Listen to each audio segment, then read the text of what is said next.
Amén. Quiero invitarle, hermano, que vayamos a el Evangelio de Lucas. Y si usted se recuerda, la semana pasada comenzamos a hablar una nueva serie titulada Los elementos de la Navidad. Los elementos de la Navidad.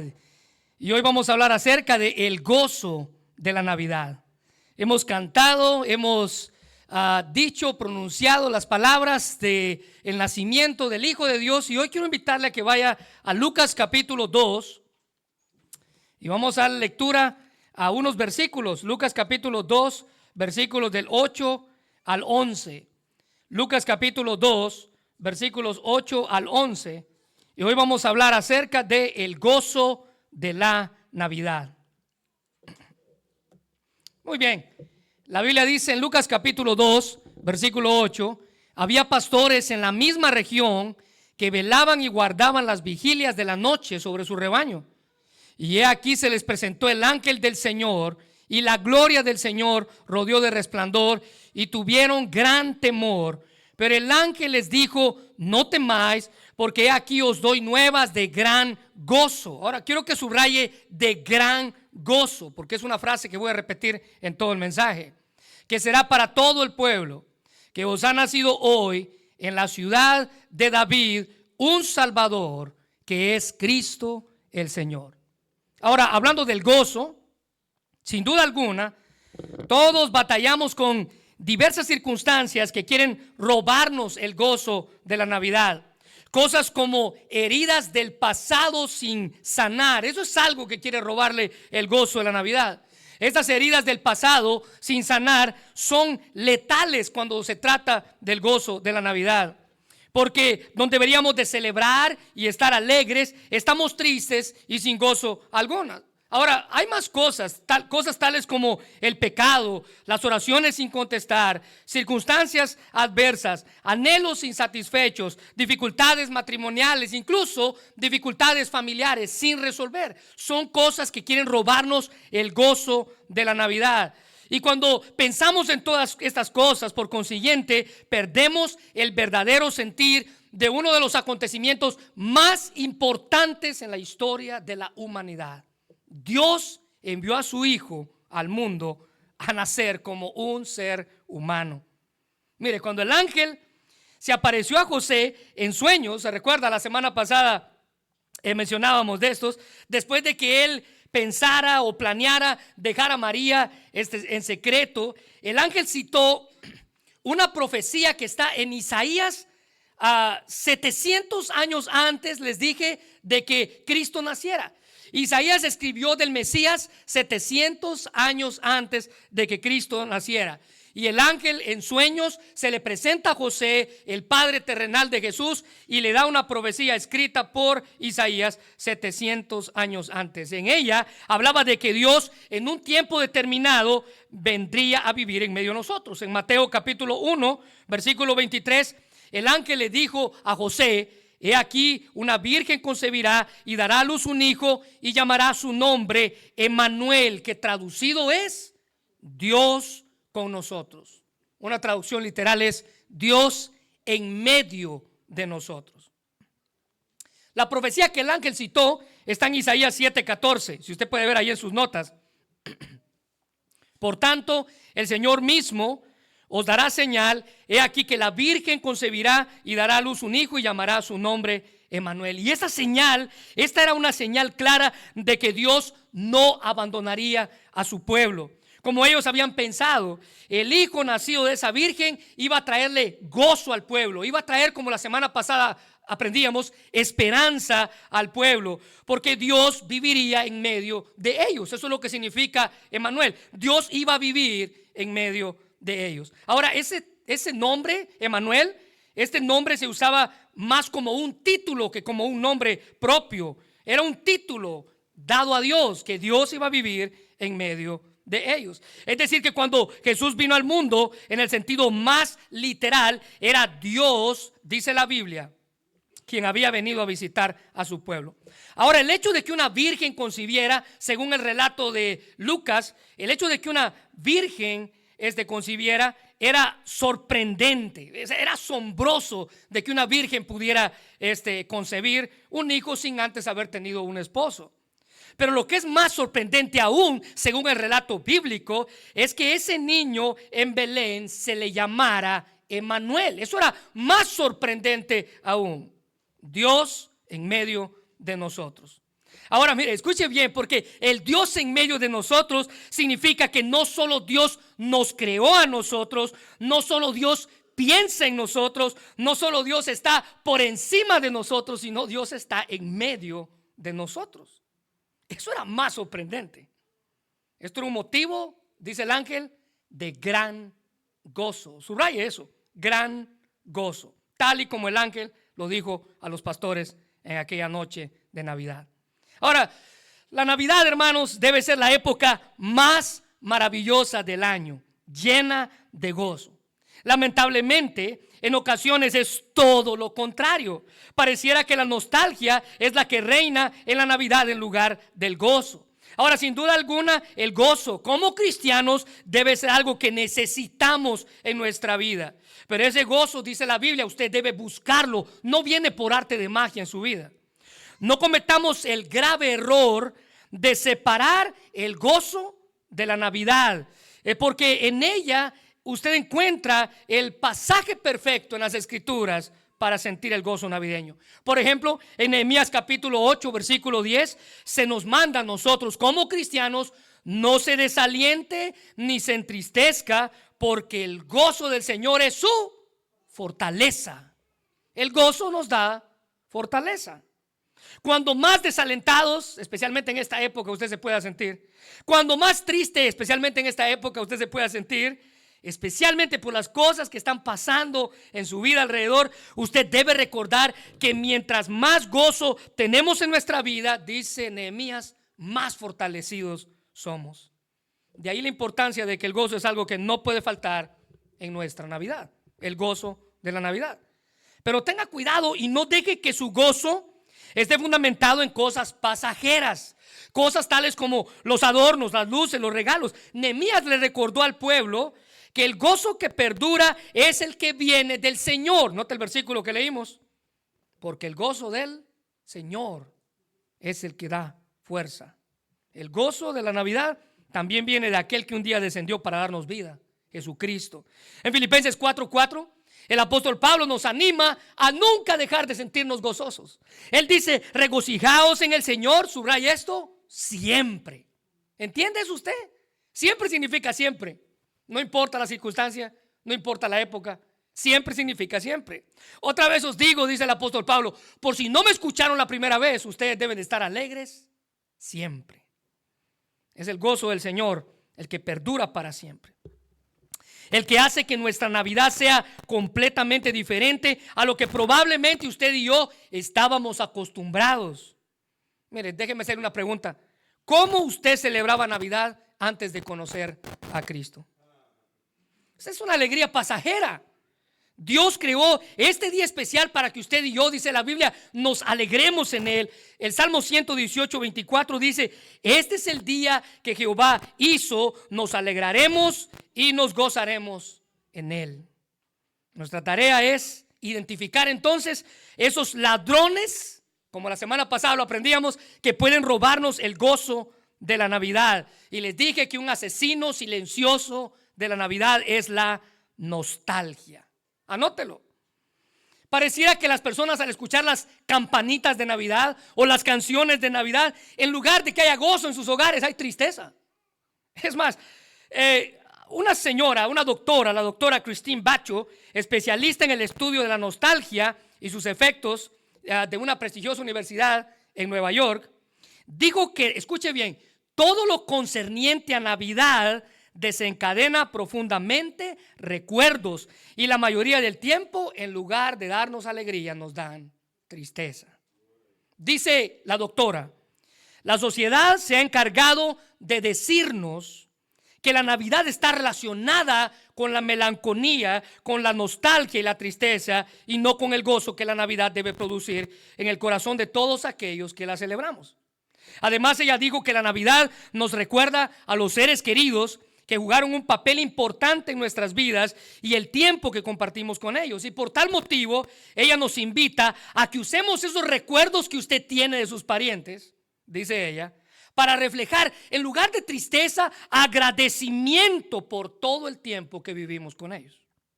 La música, dijo ella, juega un papel importante. Ella citó y dijo: las letras de las canciones nostálgicas pueden revivir sentimientos no tan gratos del pasado.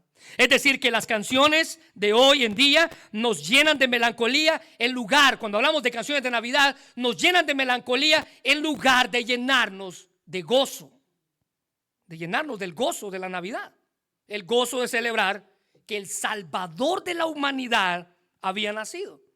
Isaías 61:10 dice que usted debe de cambiar su nostalgia y su tristeza por gozo. En gran manera, dice Isaías, me gozaré en Jehová, mi alma se alegrará en mi Dios, porque me vistió con vestiduras de salvación. Ese es un motivo de gozo, dice Isaías. Me rodeó de manto de justicia, como a novio me atavió y como a novia adornada con sus joyas. Isaías afirma que el gozo de la Navidad debe de estar fundamentado en el hecho de que cuando Dios vino al mundo, me vistió de salvación. Nadie más pudo hacerlo. Nadie más podía hacerlo antes de Él. Él me vistió de salvación.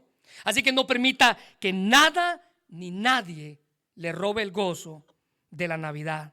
Porque el gozo de la Navidad está relacionado con el propósito de la Navidad. Y cuando no entendemos el propósito de la Navidad, escuche bien esto.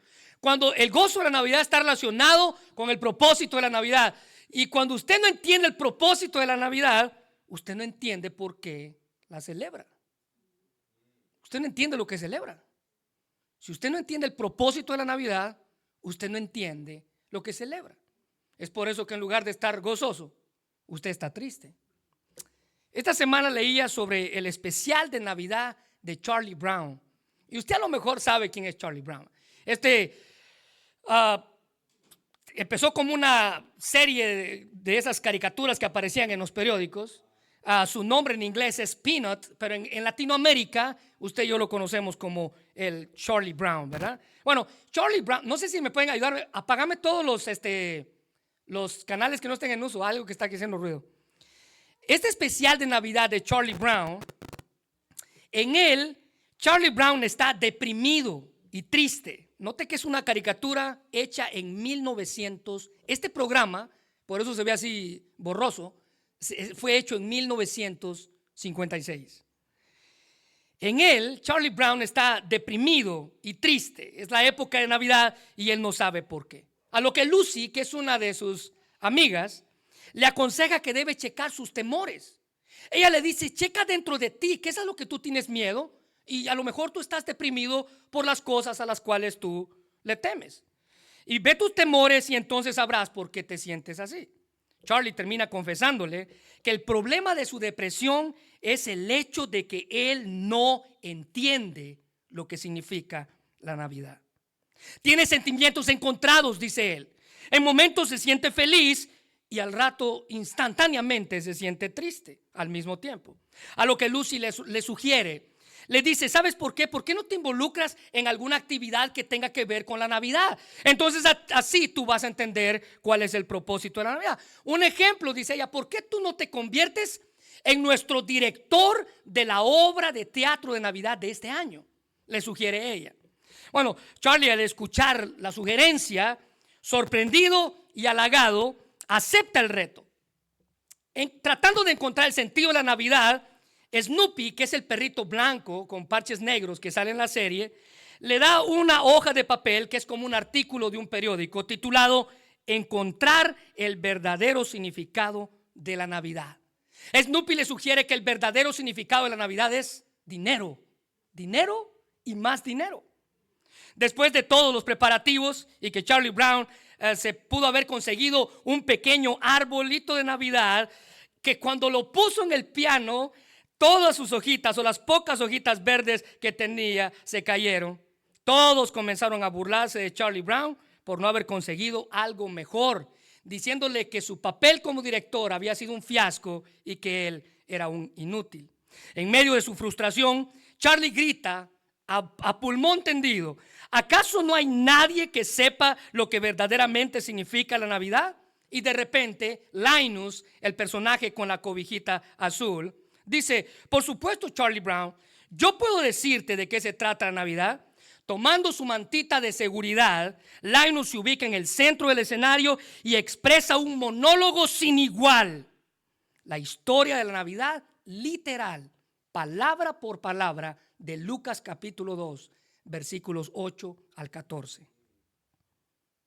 Ahora, Linus, al terminar de decir palabra por palabra lo que les acabo de leer, versículos 8 al 14, termina afirmando que la Navidad se trata de eso únicamente. La escena termina con Charlie Brown tomando el árbol al que todos despreciaron, del que todos se habían reído, del que todos se habían burlado, y pasa enfrente a la mirada atónita de todos, sale afuera con un cielo iluminado y con el himno o árbol de la Navidad de fondo, a repetir en su mente las mismas palabras que Linus le había dicho sobre el verdadero propósito de la Navidad. Lucas capítulo 2, versículos 8 al 14. Christopher Shea, que es el actor de 7 años que puso la voz de Linus, cuando él tenía 7 años, él hizo la voz de Linus. Murió, este hombre, Christopher Shea, murió cuando él tenía 52 años de edad. Pero él aprendió por su papel en una serie cómica de caricaturas, ahora escuche bien esto, que no tiene la más mínima intención de ser cristiana, no tiene la más mínima intención de ser cristiana, por el relato de Lucas, lo que verdaderamente significa la Navidad. En una serie de televisión hecha en 1956. En una ocasión entrevistaron al actor Christopher Shea y él dijo que mientras más él crecía, entendía cada una de las palabras que él había dicho en esa escena y el poder que esas palabras tenían en él. El propósito de la Navidad, hermanos, está ligada al gozo de las palabras de Lucas capítulo 2, versículos 8 al 14. Así que en aquella primera Navidad hubieron muchos que celebraron, les dije, con muy grande gozo. Ese fue el anuncio del ángel. Les traigo nuevas de gran gozo. Y en aquella Navidad hubieron muchas personas que celebraron con gran gozo. Y la primera de ellas están en sus notas: los ángeles, dice la Biblia, que celebraron con un gran gozo. El versículo 9 dice que su celebración fue traer el anuncio.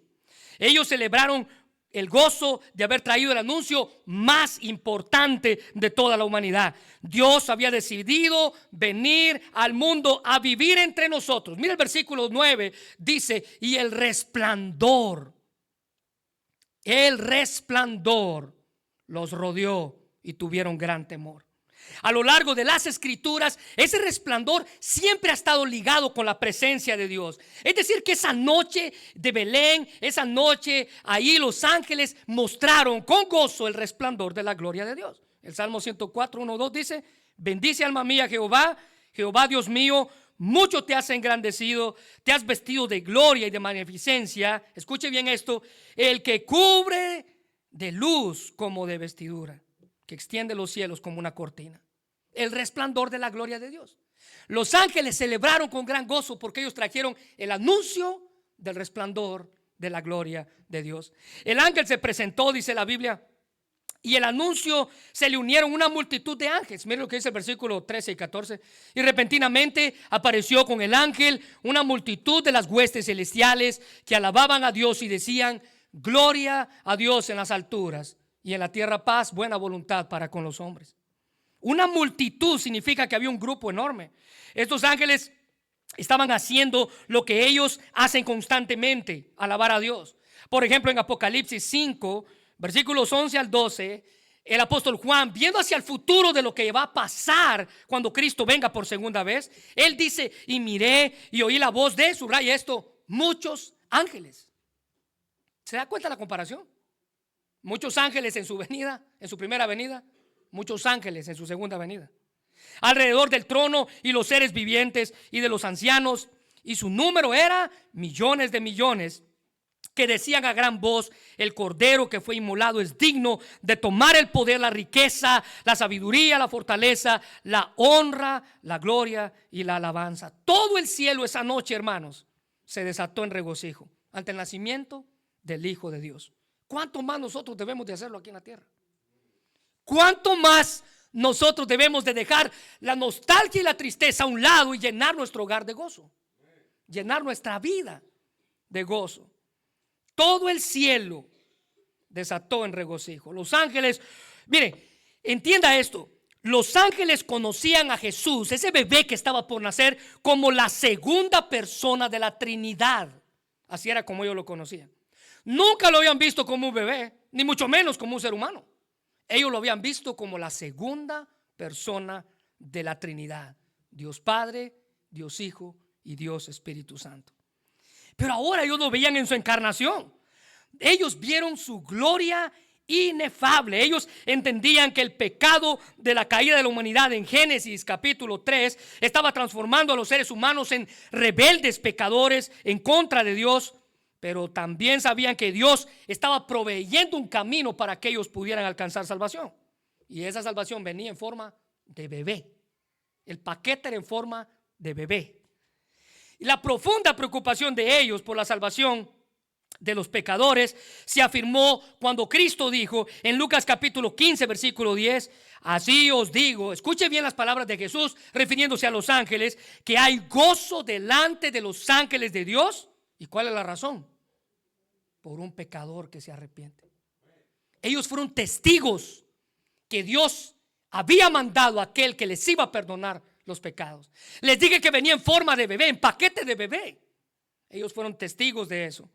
Y Jesús dice que ellos se alegran, se gozan con gran gozo cuando un pecador se arrepiente.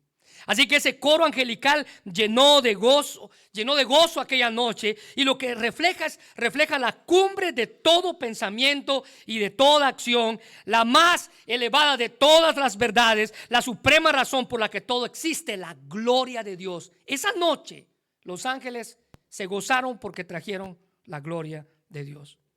El propósito definitivo de las buenas nuevas de salvación es salvar a los pecadores y mostrar la gloria de Dios.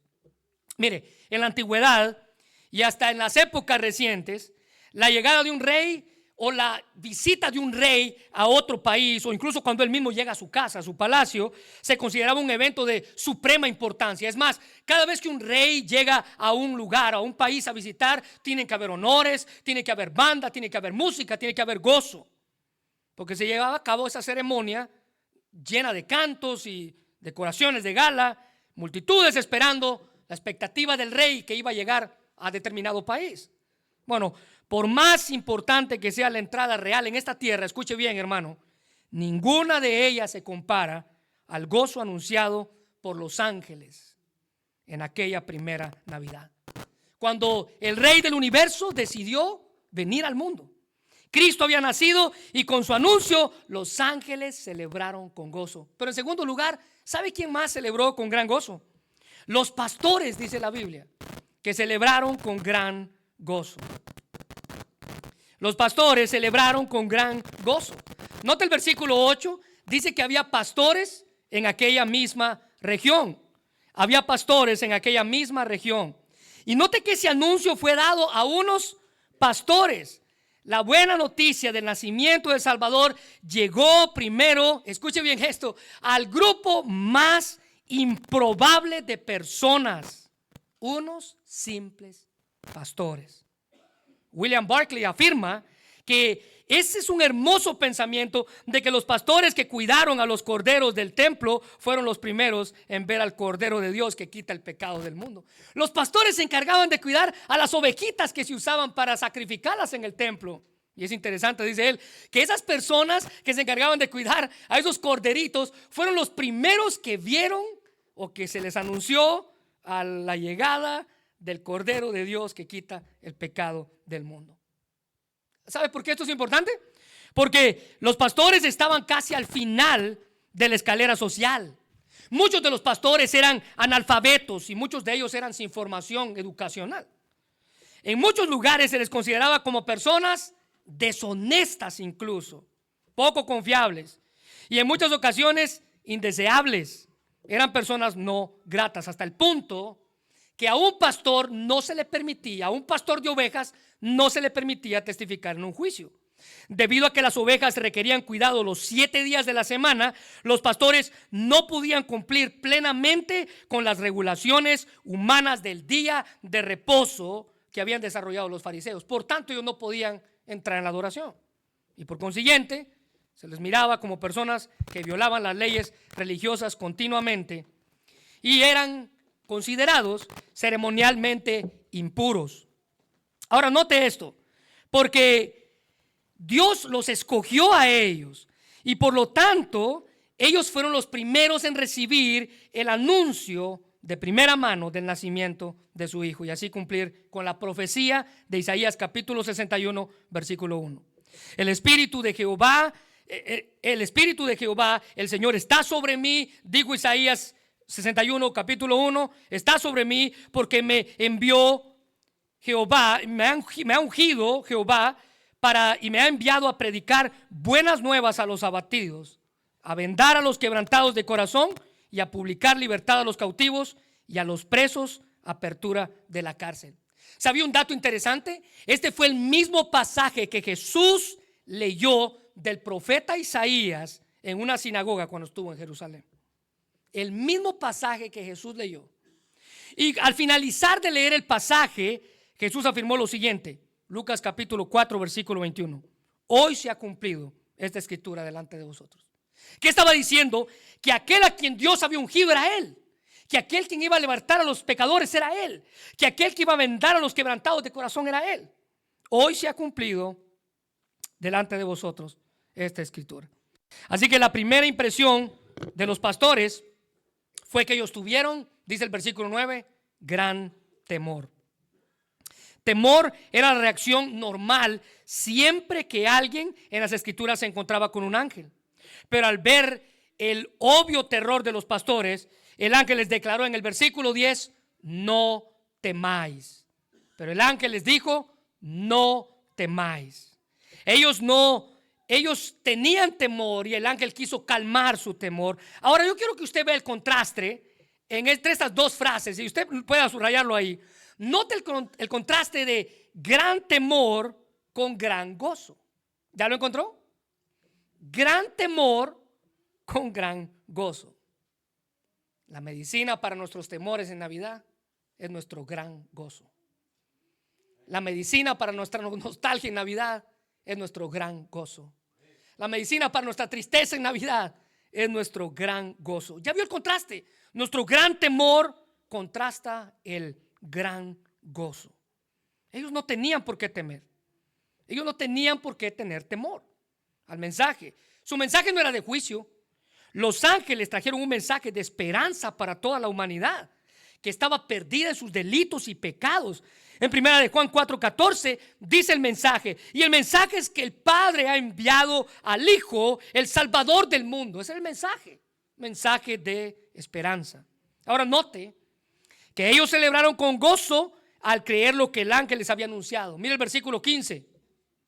Y sucedió que cuando los ángeles se fueron de ellos dijeron, vamos hasta Belén y veamos lo que ha sucedido, que el Señor se ha manifestado. Ellos celebraron con gozo porque creyeron al mensaje que el ángel les dio. Ellos, en segundo lugar, ahí en sus notas, celebraron con gozo con la actitud con la que fueron. Versículo 16 dice, apresuradamente. Subraya esto, por favor. Al instante, no esperaron. Recibieron el mensaje y fueron a hacer lo que se les decía. En tercer lugar, ellos celebraron con gozo cuando contaron ellos lo que les había acontecido. Versículo 17. Y al verlo, dieron a conocer lo que se les había dicho acerca del niño. Celebraron con gozo porque compartieron el mensaje que se les había dado. Y por último lugar, ellos celebraron con gozo cuando todos se asombraron por lo que ellos les estaban contando. Mira el versículo 18. Todos los que oyeron se maravillaron, asombrados. Ellos celebraron con gozo. Pero en tercer lugar, alguien más que celebró con gozo en la primera Navidad fue María. María celebró con gran gozo. La noticia de la llegada del milagroso nacimiento de nuestro Salvador llegó, dice la Biblia, a una joven en una aldea pequeña e insignificante.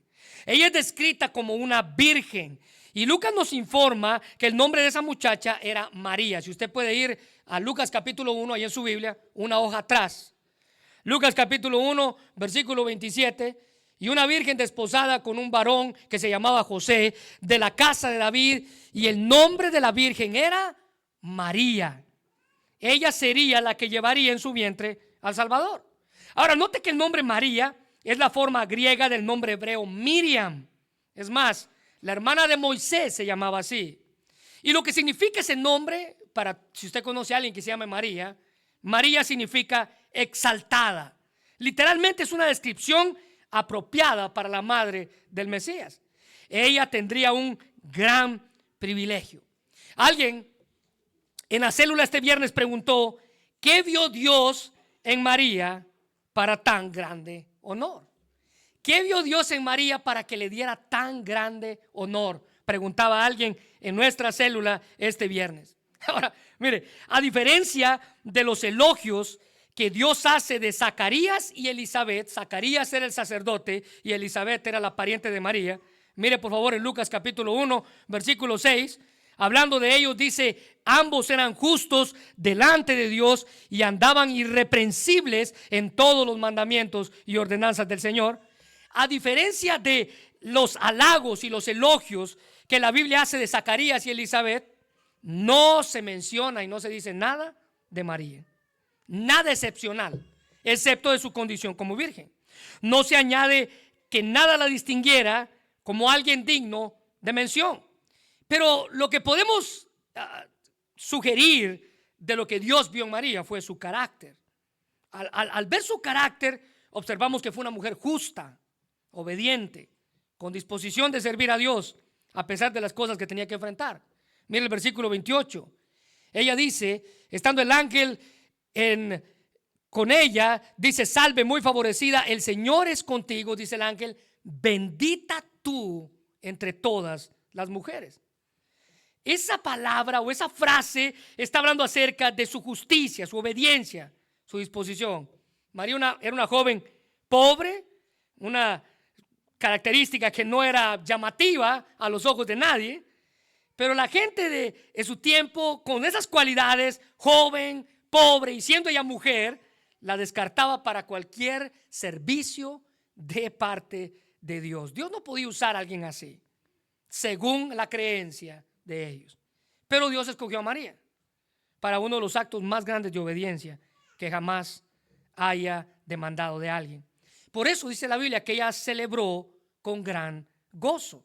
Celebró con gran gozo el hecho de que Dios la haya escogido a ella, a pesar de que ella no tenía ninguna característica extraordinaria para ofrecer. Ella celebró con gozo porque sabía que en su vientre llevaría a quien por tantos años todo el pueblo había estado esperando, el Mesías de que los profetas hablaban.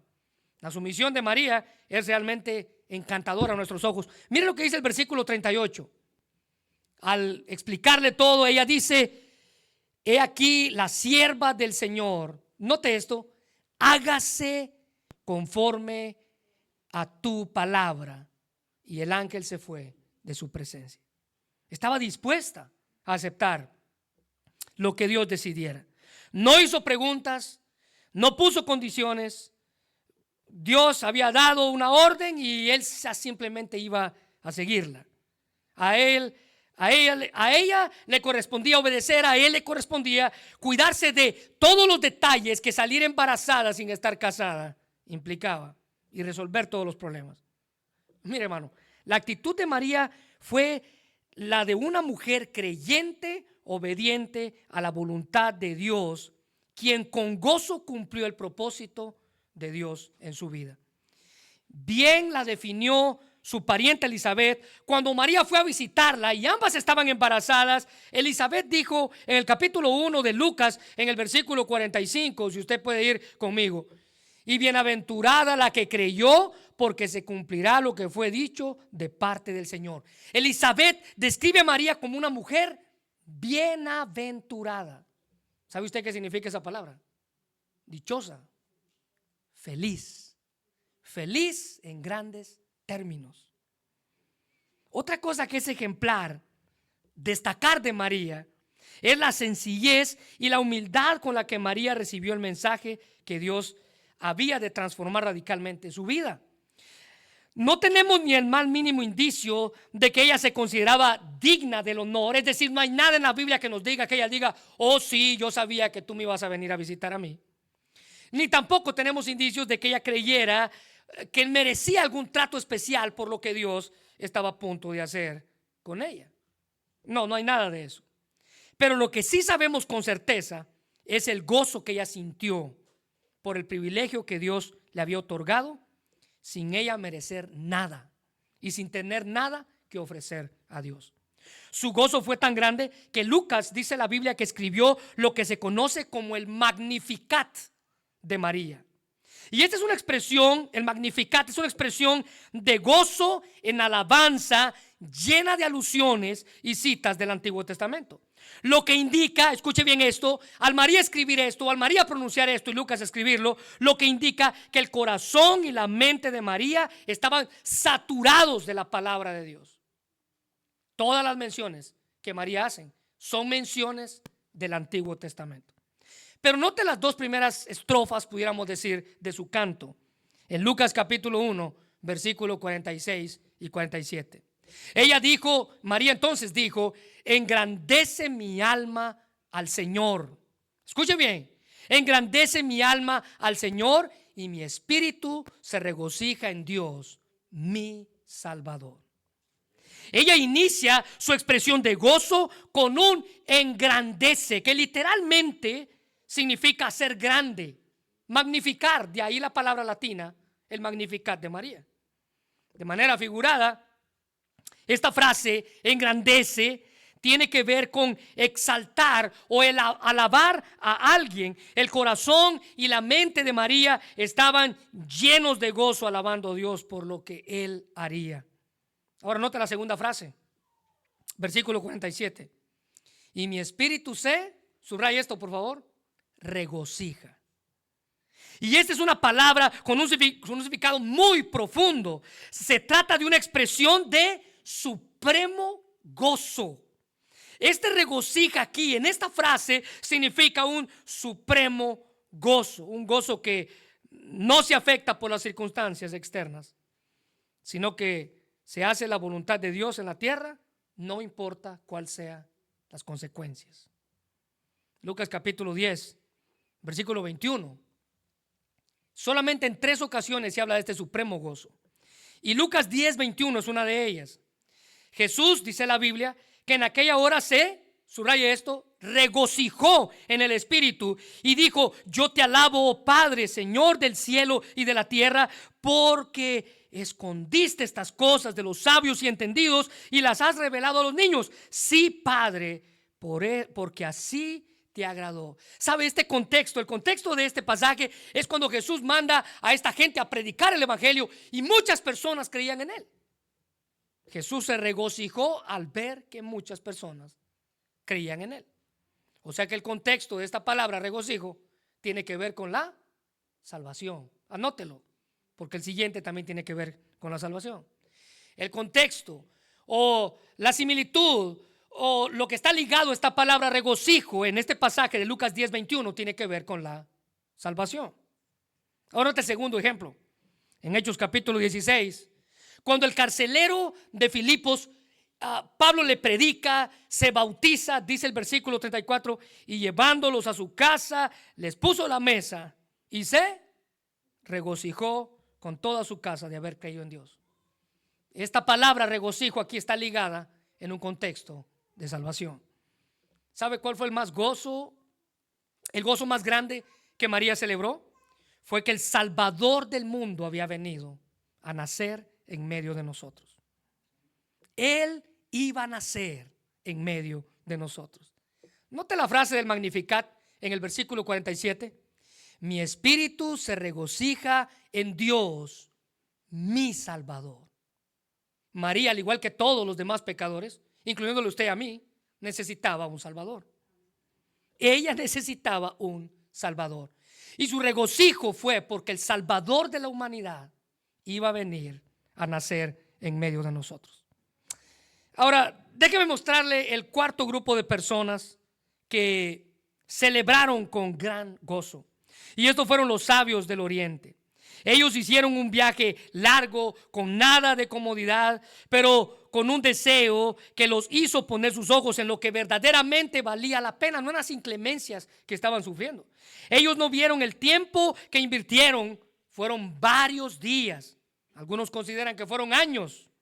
Tampoco las inclemencias de las circunstancias. Ellos tenían una meta en común, y su meta en común está escrita en Mateo capítulo 2, versículo 2. ¿Dónde está el rey de los judíos? Su meta en común y el motivo de su alegría y de su gozo era el rey de los judíos. Ellos dijeron: porque su estrella hemos visto y hemos venido a adorarle.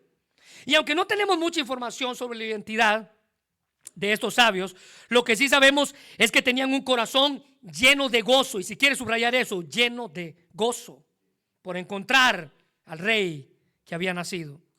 El título sabio o mago, aunque tal vez en un par de mensajes más voy a ahondar en esto, quiero simplemente mencionarlo, que el título sabio o mago se aplicaba a cualquiera que se dedicara a la astrología, la interpretación de sueños o estudios de escritos sagrados.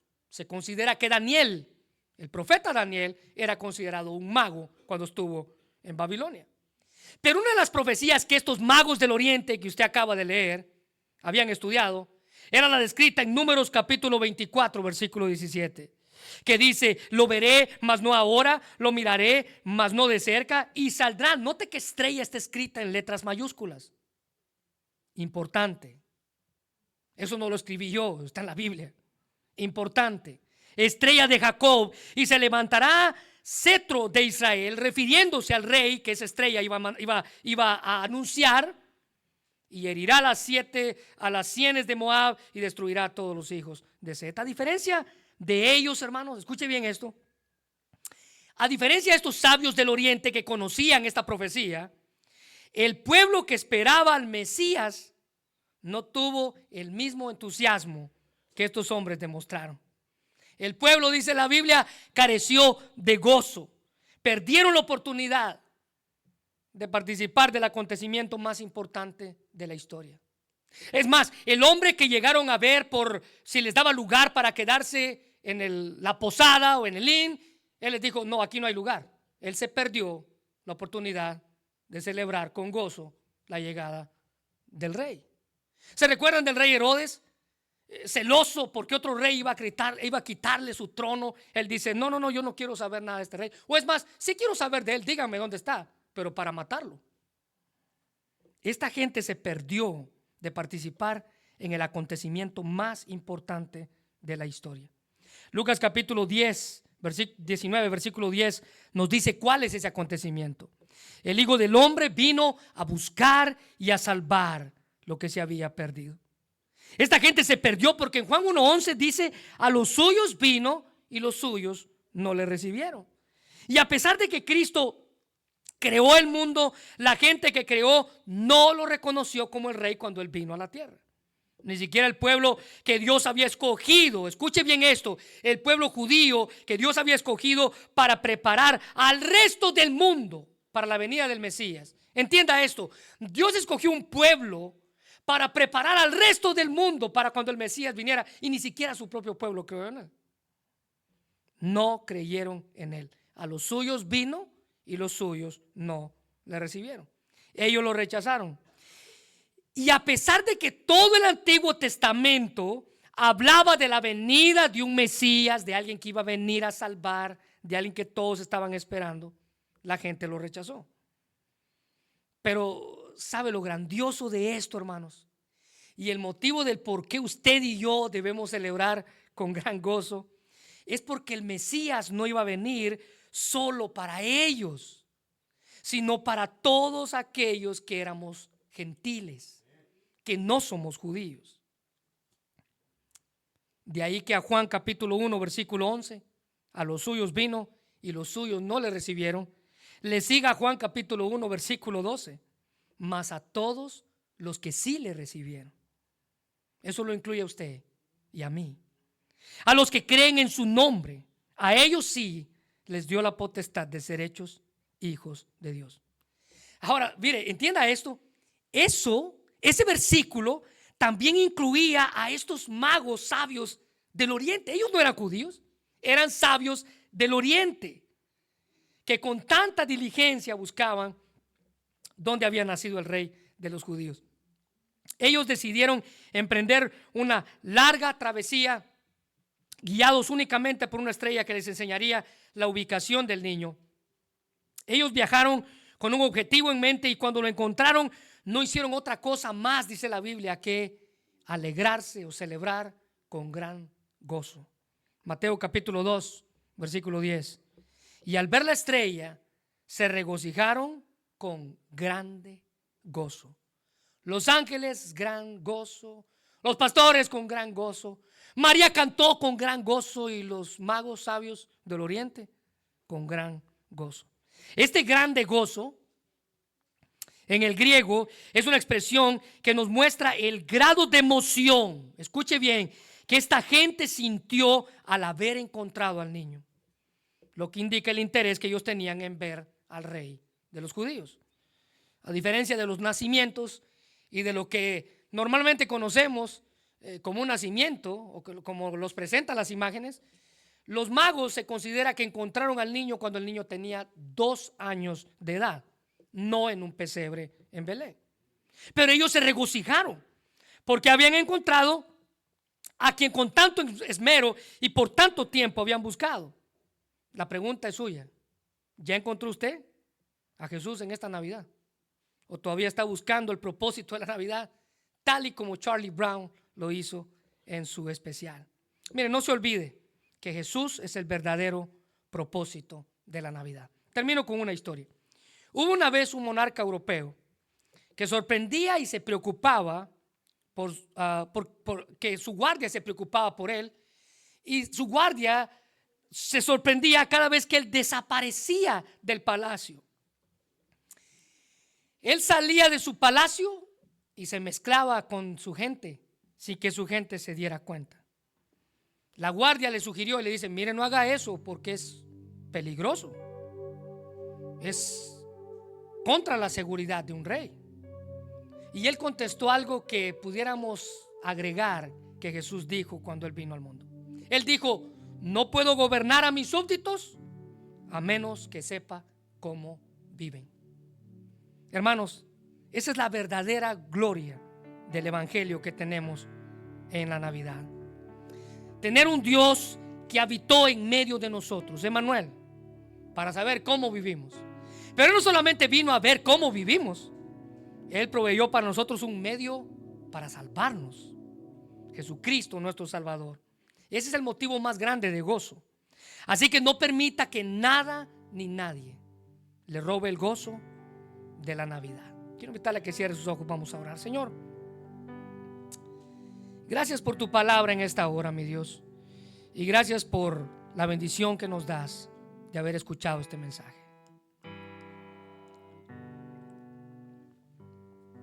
Quiero pedirte, Padre, que tú bendigas este momento y que tú nos ayudes, al igual que como estos personajes en la antigüedad, a celebrar con gran gozo.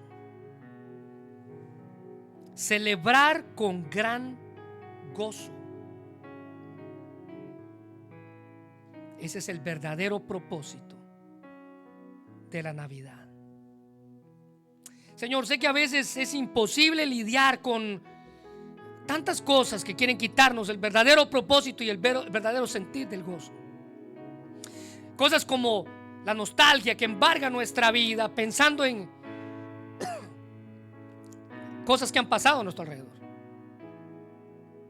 Permite, Señor, que esta Navidad sea diferente. Permite que esta Navidad yo encuentre el verdadero motivo del por qué estoy aquí y del por qué celebro lo que tengo que celebrar. El motivo de mi gozo, Señor, es que Cristo vino al mundo a habitar en medio de nosotros para salvarnos, para darnos vida y para entender que a pesar de las circunstancias que pueda estar enfrentando, ese gozo se fundamenta en mi Dios y mi Salvador. Debo de aprender a quitar las circunstancias adversas ligadas a mi gozo, porque me lo roban. La angustia me roba el gozo. La nostalgia me roba el gozo. La tristeza me roba el gozo. Tengo que identificar esas cosas que me roban el gozo y empezar a celebrar el verdadero propósito de mi Navidad.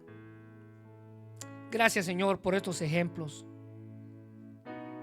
que nos han dado una lección en esta tarde de lo que es celebrar con gozo en Navidad. Permite que nuestra vida sea un reflejo de ello, Señor. Permite que nuestra vida sea un reflejo del gozo en Navidad. Permite que nuestros hijos aprendan de gozo en Navidad.